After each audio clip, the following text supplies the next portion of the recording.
I mean, what do you think would have been different in Chicago?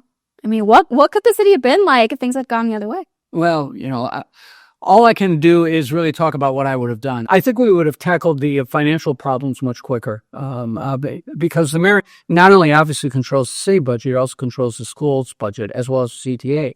And really, the mayor has just basically punted on all three. So now we're facing these gigantic crises. The city with $1 billion structural deficit. Plus, he's failed to realize that in many respects, his constant, almost blind embrace of the Chicago Teachers Union, their contractual demands, their unwillingness to allow the superintendent to find efficiencies in the budget, that the school's budget is actually undermining the city's budget. Public safety is really simple. The mayor just he is defunding the police, and without realizing that if you eliminate police positions, you ultimately don't save a dime because you ultimately end up paying more in overtime.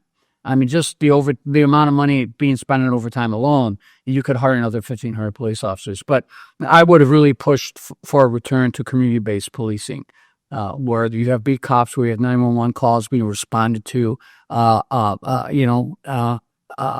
When those calls come in, about half the 911 calls are not high priority. 911 calls are not responded to in real time because there's not a police car available. Having beat cops who are known to the community and in turn known to the community.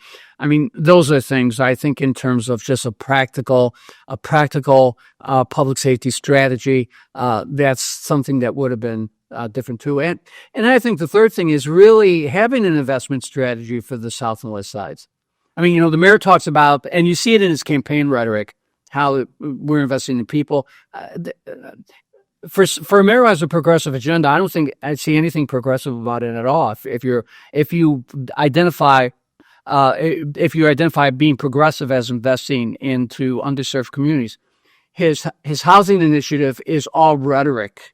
I think to date they've committed $300 million in housing subsidies to developers, politically connected developers, who have promised 500 units. They're not producing affordable housing. Finally, when it comes to Springfield, having been a veteran of Springfield, having worked in Springfield for 12 years, not to mention lobbied Springfield when I had various city positions, I would have gone to Springfield with a very specific city agenda, which he has failed to do, whether it's on schools or whether it's on taxes or whether it's on public safety.